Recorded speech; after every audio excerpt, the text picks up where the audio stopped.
തുടർച്ചയായ കൊലപാതകങ്ങളുടെ പശ്ചാത്തലത്തിൽ തിരുവനന്തപുരത്തെ ക്രമസമാധാന നിലയെക്കുറിച്ച് ആശങ്ക ഉയരുന്നു. കൊലപാതകങ്ങൾ ഒറ്റപ്പെട്ട സംഭവങ്ങളാണെന്നും കുറ്റകൃത്യങ്ങളിലെ പ്രതികളെ പിടികൂടാനായിട്ടുണ്ടെന്നും പോലീസ് അവകാശപ്പെടുന്നു.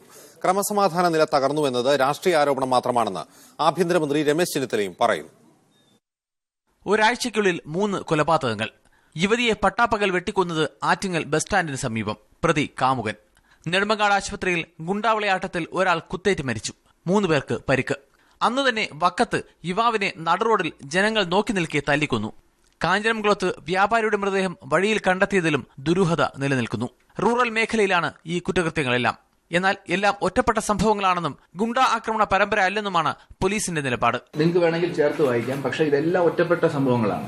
കേരളത്തിലെ ഏറ്റവും അധികം ഓപ്പറേഷൻ സുരക്ഷയിൽ ആൾക്കാർ അറസ്റ്റായ 2 ജില്ലയെന്ന് പറയുന്നത് തിരുവനന്തപുരം റൂറലും കണ്ണൂരുമാണ്. വാസ്റ്റ് ഏരിയയാണ്. ഞങ്ങളെ കൊണ്ട് പറ്റാവുന്ന കഴിവിന്റെ പരമാവധി ഇതിൽ പോലീസ് എല്ലായിടത്തും എത്തുകയും അറ്റൻഡ് ചെയ്യുകയും ചെയ്യുന്നുണ്ട്. വക്കം സംഭവത്തിലെ പ്രതികൾ മുൻപ് ചെറിയ കേസുകളിൽ പ്രതികളായിട്ടുണ്ടെങ്കിലും ക്രിമിനൽ പശ്ചാത്തലമുള്ളവരല്ലെന്നാണ് പോലീസ് പക്ഷം. അതേസമയം നെടുമങ്ങാട് കേസിൽ കാപ്പ ചുമത്തപ്പെട്ടയാൾ വരെ ഉൾപ്പെട്ടിട്ടുണ്ട്. ഈ സംഭവങ്ങളിലെല്ലാം പ്രതികൾ മദ്യലഹരിയിലായിരുന്നുവെന്നത് എടുത്തു പറയണം. കഴിഞ്ഞ ദിവസം തുമ്പയ്ക്കടുത്ത് സ്കൂട്ടർ യാത്രക്കാരിയുടെ ജീവനെടുത്ത അപകടത്തിലും കാർ ഓടിച്ചിരുന്നവർ മദ്യലഹരിയിലായിരുന്നു. ക്രമസമാധാന തകർച്ചയിൽ DGP സെൻകുമാറിനെ രൂക്ഷമായ ഭാഷയിലാണ് കഴിഞ്ഞ ദിവസം പ്രതിപക്ഷ നേതാവ് VS അച്യുതാനന്ദൻ വിമർശിച്ചത്. സംഭവങ്ങളിൽ ആഭ്യന്തരമന്ത്രിയുടെ മറുപടി ഇതാണ്. കൊലപാതകങ്ങൾ വർദ്ധിക്കുന്നു എന്നുള്ളത് ശരിയല്ല. താരതമ്യേന പരിശോധിച്ചാൽ ഒരു കുറവുണ്ട്.